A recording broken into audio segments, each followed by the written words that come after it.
भारत में अपने भारत के भूगोल में विशेष करके जो कृषि की जो धान्य फसलें हैं, धान से संबंधित फसलें हैं, खाद्यान्न फसलें हैं, जिसको अपन कह सकते हैं जो विशेष करके जो खरीफ की फसलें हैं, धान्य फसलें जिसमें धान के रूप में और दूसरे शब्दों में मोटे अनाज। अपन ने गेहूं की पिछले वीडियो में अपन ने गेहूं और चावल ये भी धान्य में आते हैं, खाद्यान्न जिसको बोलते हैं, खाद्यान्न फसलों में आते हैं ये। और गेहूं और चावल के बाद जो मोटे अनाज है, मुख्य रूप से मोटे अनाज के रूप में ज्वार, बाजरा, मक्का, दालें, ये सारी क्या है, मोटे अनाज में है। भारत में विशेष करके जो खाद्यान्न के रूप में प्रयुक्त किया जाता है, जो अपने खाने के जो विशेष करके जिसका भोजन है, उसमें गेहूं चावल तो है ही है, वो तो प्रमुख है, लेकिन बाजरा, ज्वार, अपने ये मक्का, ये सब खाद्य फसलों में आती हैं। खरीफ की फसलें हैं, फसलें कई प्रकार की होती हैं, फसलों को कई भागों में बांट करके अध्ययन किया जाता है। तो विशेष करके जो भारत में जैसे खरीफ की फसल, रबी की फसल, रबी में सरसों है, चना है, ये रबी में है।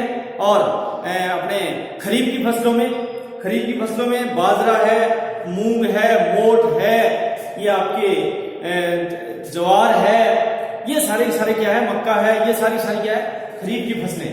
तो खरीफ की फसलों में जैसे सभी प्रकार की जो दालें होती हैं, दालें जैसे मूंग, मोट, ये जो दालें हैं, मूंग, मोट और बाजरा, ये सब खरीफ की फसलों में आता है। तो आज अपने मोटे अनाजों में भारत में विशेष करके ज्वार, बाजरा और मक्का, ज्वार, बाजरा और मक्का, इनके बारे में अध्ययन करेंगे जो मोटे अनाज में आते हैं। मोटे अनाज के उत्पादन, वितरण और उसके व्यापार के बारे में समझेंगे। वैसे खाद्यान्न फसलें हैं, ये खाद्यान्न के रूप में काम देती हैं। यदि सबसे पहले इसकी भारत में चावल तथा गेहूं के बाद, यदि चावल और गेहूं के बाद के देखें तो ज्वार, बाजरा और मक्के का स्थान आता है खाद्यान्न में। इसके खाद्यान्न, ये चावल तथा गेहूं के समान ही यह एक खाद्यान्न फसल है। अपने सबसे पहले ज्वार का करते हैं, अपने ज्वार भारत में ज्वार का उत्पादन और वितरण, तो ये भी एक गेहूं और चावल के समान ही फसल है, जिसका उत्पादन अधिकतर पशुओं को खिलाने के लिए किया जाता है। कहने का मतलब है कि ज्वार का ज्यादातर उपयोग है वो पशुओं को खिलाने के में किया जाता है। पशुओं को चारे के रूप में ज्वार का उपयोग किया जाता है। गेहूं चावल के ऑपोजिट, गेहूं और चावल के इसके विपरीत, गेहूं और चावल के विपरीत ज्वार, बाजरा, मक्का जो मोटे अनाजों की श्रेणी में आते हैं। ज्वार का उत्पादन है, जो ये सारे जो गेहूं और चावल के विपरीत है, वो ज्वार, बाजरा, मक्का, जो ये सब मोटे अनाजों की श्रेणी में आते हैं। और ज्वार का उत्पादन भारत में अन्य खाद्यान्न फसलों के समान ही प्राचीन समय से होता आ रहा है। कहने का मतलब कि ये जो ज्वार का उत्पादन है, वो भारत में अन्य खाद्यान्न फसलों की तरह प्राचीन काल से ही इसका उत्पादन होता आ रहा है। वर्तमान में मोटे अनाजों की दृष्टि से उत्पादन तथा क्षेत्रफल में, वर्तमान में मोटे अनाजों की दृष्टि से, ये मोटे अनाजों में आते हैं, तो मोटे अनाजों की दृष्टि से उत्पादन तथा क्षेत्रफल में ज्वार एक ऐसी फसल है जिसका उत्पादन रबी एवं खरीफ दोनों में किया जाता है।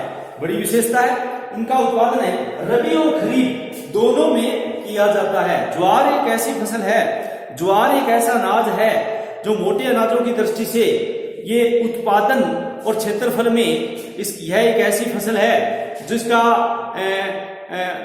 रबी और खरीफ दोनों ही फसलों में इसका उत्पादन किया जाता है, दोनों में ही किया जाता है। और भारत के उत्तरी भाग में ज्वार एक खरीफ की फसल है।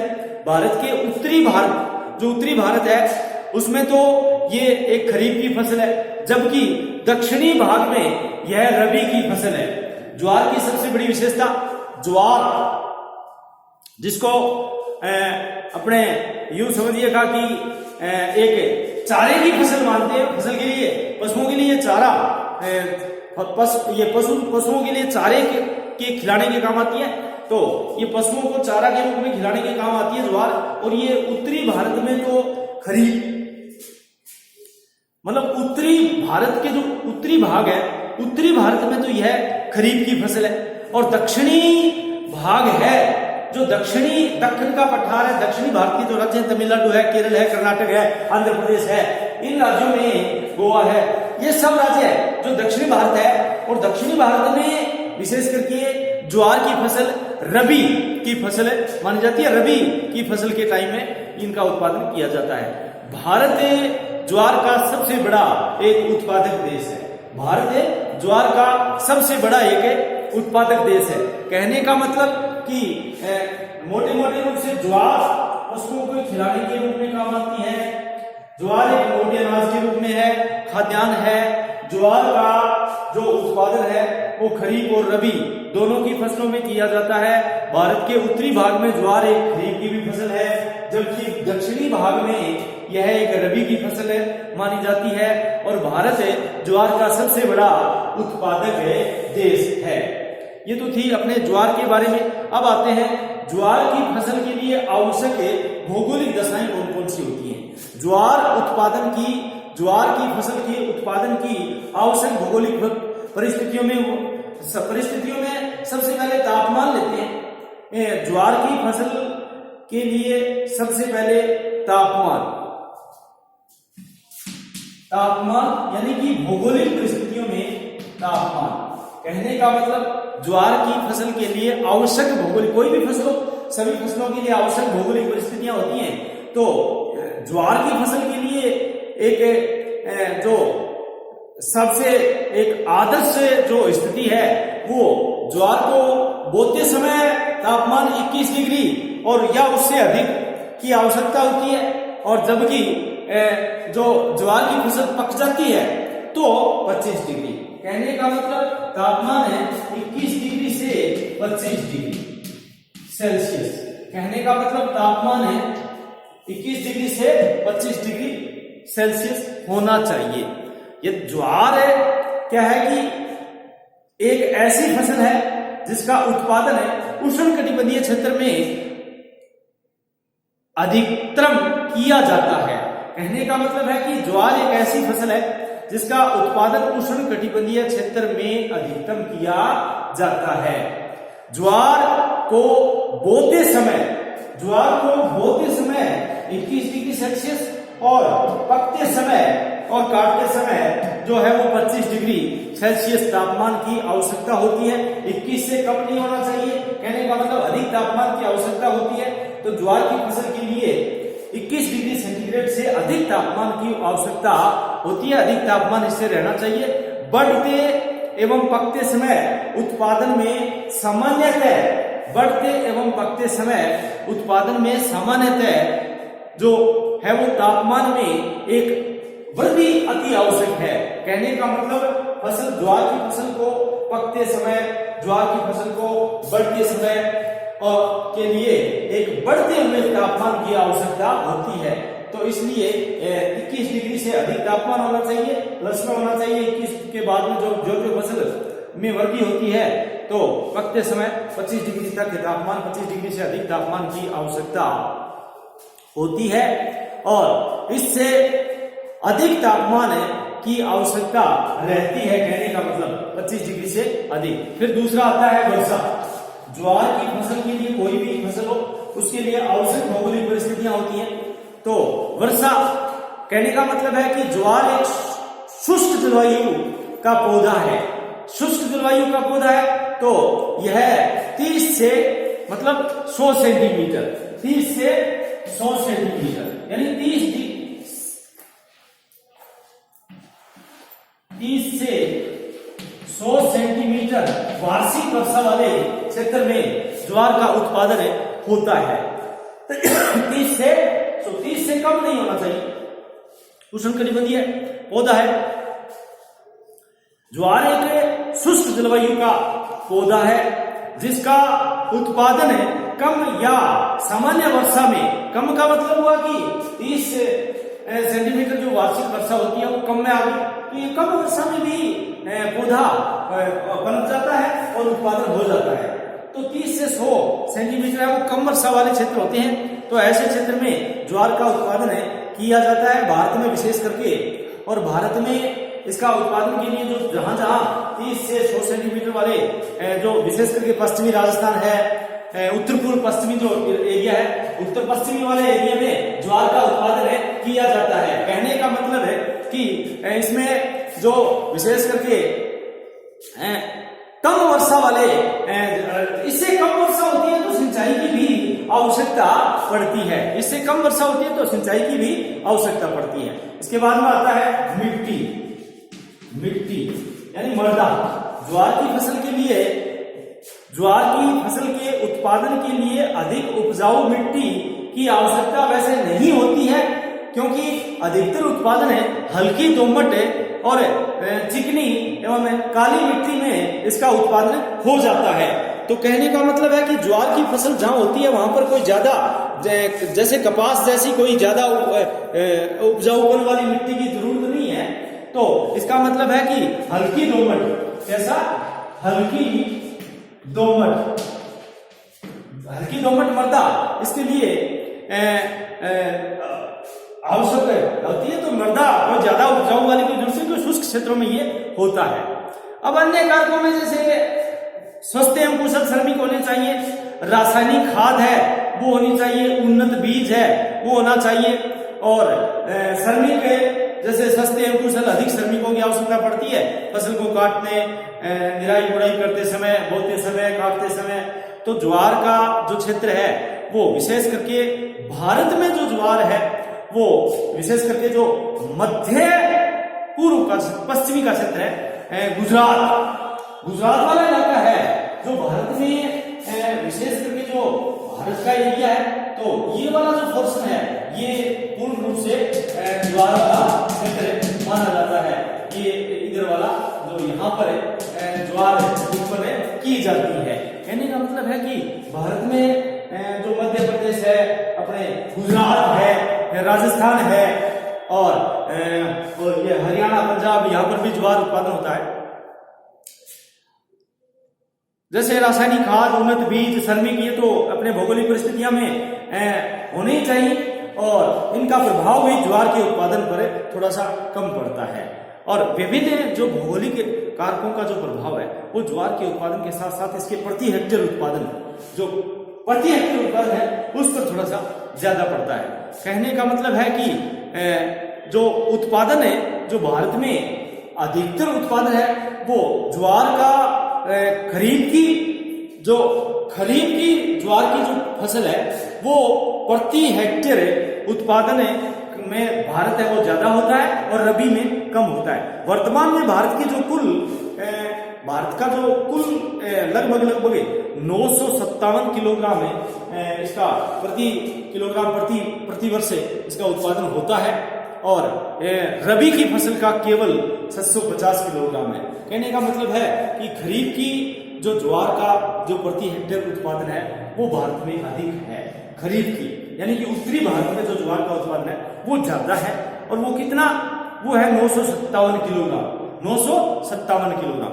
जबकि दक्षिणी भारत में रबी की फसल के रूप में ज्वार बोई जाती है तो उसका केवल 650 किलोग्राम ही है, 650 किलोग्राम। तो रबी की फसल में इसका उत्पादन कम है और खरीफ की फसल में इसका उत्पादन ज्यादा है। भारत के जो ज्वार उत्पादन क्षेत्र में देखा जाए तो महाराष्ट्र, जैसे ये महाराष्ट्र वाला इलाका है वो सबसे 1 नंबर पर है, महाराष्ट्र। यानी कि कहने का मतलब भारत के ज्वार उत्पादन क्षेत्र में ज्वार उत्पादन की दृष्टि में भारत का जो मध्यवर्ती क्षेत्र है उसमें सबसे ज्यादा ज्वार का उत्पादन है।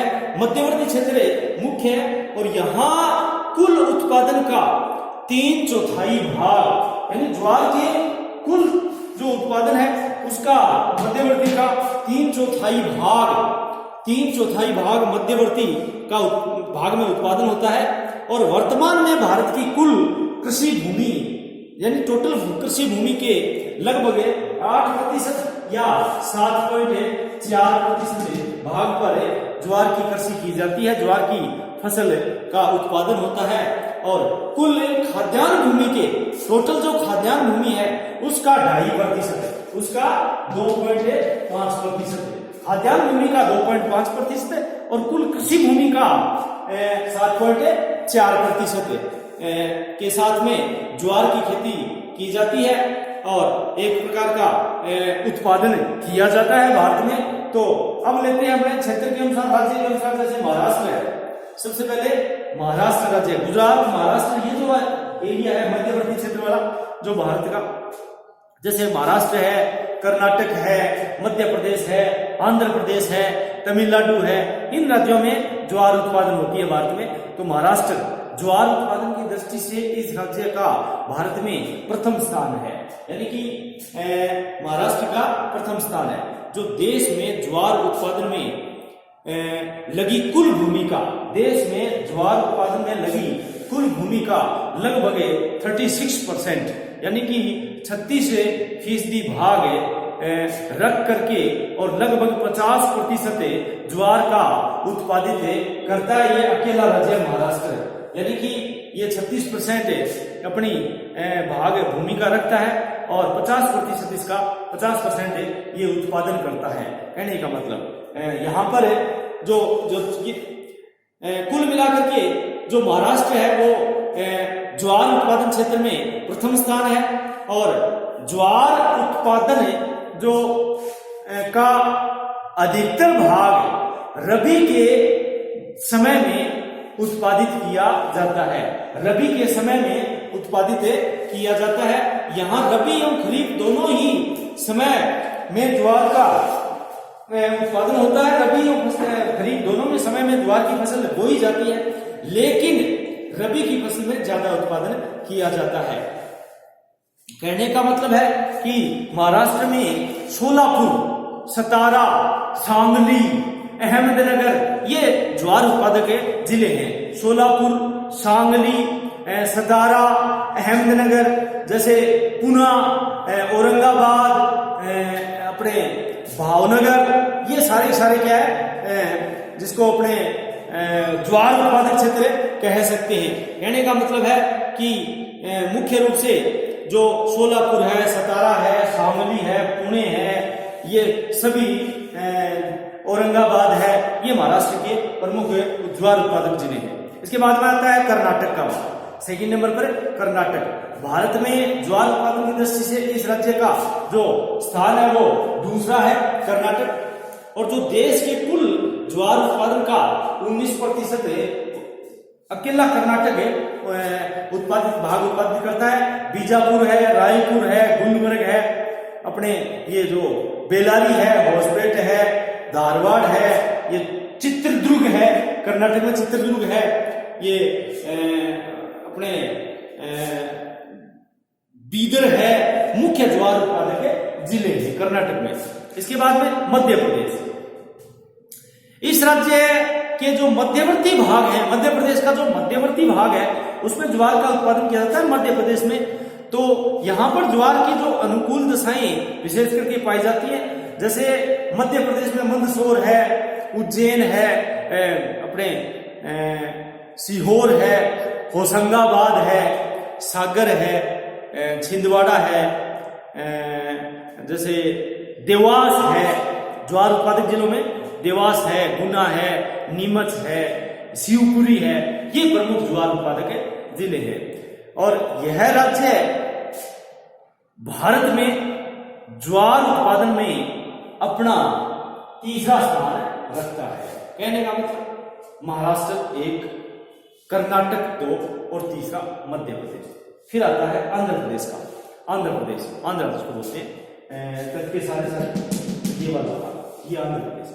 आंध्र प्रदेश से लगभग तेलंगाना, हैदराबाद की राजधानी है तेलंगाना की। और तो आंध्र प्रदेश, आंध्र प्रदेश भी ज्वार उत्पादन में अपना महत्वपूर्ण स्थान रख करके चौथे स्थान पर आ गया। और अनुकूल भौगोलिक जो जलवायु दशाएं हैं, जलवायु परिस्थितियां हैं, वो धीरे धीरे यहाँ पर धीरे धीरे इन अनुकूल जलवायु परिस्थितियों की वृद्धि हो रही है आंध्र प्रदेश में। तो विशेष करके ज्वार का उत्पादन यहाँ पर बढ़ता जा रहा है दिनों दिन। कहने का मतलब यह है कि इनमें ज्वार उत्पादन में जो आंध्र प्रदेश में सिकंदराबाद, हैदराबाद, गुंटूर, अपने नलगांव, वारंगल, अनंतपुर, अलीदाबाद, ये सब जो महबूब नगर है, ये सब जिले हैं वो ज्वार उत्पादन में अपना महत्वपूर्ण स्थान रखते हैं। वर्तमान में आंध्र प्रदेश में एक निजामाबाद और नलगांव है, वारंगल है, ये सबसे ज्यादा अपने ज्वार का उत्पादन करते हैं। इसके बाद में आता है 5वां स्थान जो है तमिलनाडु का, लास्ट दक्षिण भारत में। दक्षिण भारत में तमिलनाडु में ज्वार का उत्पादन है जो उन्नत बीज, रासायनिक खाद, ये इनकी जलवायु परिस्थितियां पाई जाती हैं। इनकी सुविधाओं की दृष्टि से भारत में प्रति हेक्टेयर ज्वार का उत्पादन है वो मुख्य रूप से सर्वाधिक है। और ये 1174 किलोग्राम के साथ में, 1174 किलोग्राम के साथ में तमिलनाडु में प्रति हेक्टेयर उत्पादन है ज्वार का सबसे ज्यादा है, 1174 किलोग्राम। कारण उन्नत बीज, रासायनिक खाद, अनुकूल जलवायु, ये सब सुविधाएं यहाँ पर है। इस कारण से प्रति हेक्टेयर का उत्पादन तमिलनाडु में सबसे ज्यादा है। और विशेष करके तमिलनाडु में भी तिरुचिरापल्ली, सेलम, मदुरई, कोयम्बटूर, ये जिले हैं वो मुख्य ज्वार उत्पादक जिले हैं। तमिलनाडु में ज्वार उत्पादक जिलों में मुख्य रूप से तिरुचिरापल्ली, सेलम और अपने विशेष करके जो सेलम और जिसको बोलते हैं अपने मदुरई बोलते हैं इसको, और कोयम्बटूर और ये सभी क्षेत्र ज्वार उत्पादक के प्रमुख क्षेत्र हैं। तो अपन ने मुख्य रूप से किया महाराष्ट्र, कर्नाटक, मध्य प्रदेश, आंध्र प्रदेश, तमिलनाडु। इसके अलावा भी ज्वार भारत में जहां पर गोल्ड क्षेत्र में है, इसके अलावा भी भारत में लगभग ज्वार का उत्पादन सभी राज्यों में होता है। तो इसके अलावा जो है वो गुजरात एवं राजस्थान। अब जैसे राजस्थान में अजमेर है, जयपुर है, बूंदी है, नागौर है, कोटा है, झालावाड़ है, इन जिलों में ज्वार का उत्पादन खूब होता है। यानी राजस्थान में ज्वार का उत्पादन देखें तो अजमेर, जयपुर, नागौर, कोटा, झालावाड़, इन जिलों में ज्वार का उत्पादन होता है। और इसके अलावा ज्वार के उत्पादन में जो विशेष करके थोड़े बहुत जो मध्यवर्ती जो क्षेत्र है, मध्य प्रदेश हुआ, आपका तमिलनाडु हुआ, इधर ये तटीय क्षेत्र है, आंध्र प्रदेश हुआ, गुजरात हुआ, महाराष्ट्र हुआ, राजस्थान हुआ, इनके जो बचे कुछ क्षेत्र है उनमें भी ज्वार का उत्पादन होता है। भारत में जो ज्वार है वो इन राज्यों में ज्वार उत्पादन में, मतलब ज्वार का जो उत्पादन है वो खाद्यान्न के रूप में न होकर के पालतू पशुओं के चारे के लिए बोई जाती है। पालतू पशुओं के लिए चारे के लिए ये फसलें बोई जाती है। तो आज अपन ने ये ज्वार उत्पादन के जो ज्वार उत्पादन का जो भारत में उत्पादन और वितरण का किया था उसमें मुख्य रूप से ज्वार के अनुकूल भौगोलिक परिस्थितियां, जिनका तापमान है वो 21 से 25 डिग्री सेंटीग्रेड, 30 से 100 सेंटीमीटर के बीच में वार्षिक वर्षा, और मिट्टी हल्की दोमट होनी चाहिए। और अपने ज्वार उत्पादन के लिए मुख्य राज्य जो किए थे उसमें जैसे महाराष्ट्र है, कर्नाटक है, और आंध्र प्रदेश है, तमिलनाडु है। और इस प्रकार से ज्वार का उत्पादन है मुख्य रूप से मध्यवर्ती जो भाग है भारत का, उनमें सबसे ज्यादा ज्वार का उत्पादन होता है। अगली फसल जो अपनी मोटे अनाजों में मुख्य रूप से खाद्यान्न के रूप में आती है बाजरा, जो प्रोटीन की दृष्टि से सबसे ज्यादा, बाजरे में सबसे ज्यादा ताकतवर अनाजों में देखा जाए तो बाजरा सबसे ज्यादा ताकतवर खाद्यान्न में आता है। ज्वार के समान ही बाजरा भी मोटे अनाजों की श्रेणी में आता है। ज्वार के समान ही मोटे अनाजों की श्रेणी में आता है बाजरा, और इसका उत्पादन खाद्यान्न एवं चारा प्राप्ति दोनों दृष्टियों में किया जाता है। भारत में बाजरा की जो एक बाजरा की अपने भारत में एक कहावत है, भारत में कहने को बाजरा को जो गरीब लोगों के खाद्यान्न के रूप में कहा जाता है।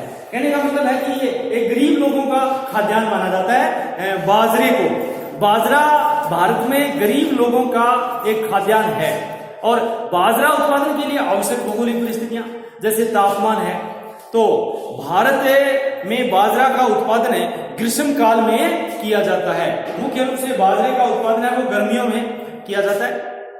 ग्रीष्म काल में तो मुख्य उत्पादक क्षेत्र उष्ण एवं उपोष्ण कटिबंध क्षेत्र में इसका उत्पादन ज्यादा होता है, और इनके लिए जो आवश्यक भौगोलिक परिस्थितियां है उसमें तापमान, बाजरा एक उष्ण जलवायु का पौधा होने के कारण, बाजरा एक उष्ण जलवायु का पौधा होने के कारण इसके लिए उत्पादन जो है वो जो 25 डिग्री से 30 डिग्री बाजरे के लिए, जो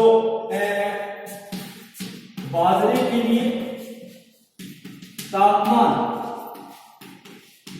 है 25 डिग्री से 30 डिग्री, यानी कि उष्ण कटिबंधीय खरीफ की फसल है बाजरा, और 25 डिग्री से 30 डिग्री सेल्सियस तापमान की आवश्यकता रहती है। वर्षा उष्णता के साथ साथ आर्द्रता के विपरीत, उष्णता के साथ साथ आर्द्रता के विपरीत बाजरा के लिए शुष्क जलवायु अनिवार्य है। कहने का मतलब तापमान है और वर्षा उष्णता के साथ साथ आर्द्रता के विपरीत बाजरे के लिए शुष्क जलवायु अनिवार्य है। इसलिए बाजरा उत्पादन के लिए कम से कम जो बाजरा उत्पादन है वो जो विशेष करके 20 से 70 सेंटीमीटर 20 से 70 सेंटीमीटर वार्षिक वर्षा की आवश्यकता रहती है। 80 सेंटीमीटर से अधिक वर्षा वाले क्षेत्रों में बाजरा उत्पादन नहीं किया जाता है। कहने का मतलब है 80 सेंटीमीटर से कम वर्षा होनी चाहिए। अधिक वर्षा बाजरे की फसल के लिए हानिकारक है। कम वर्षा में बाजरा पनप जाता है।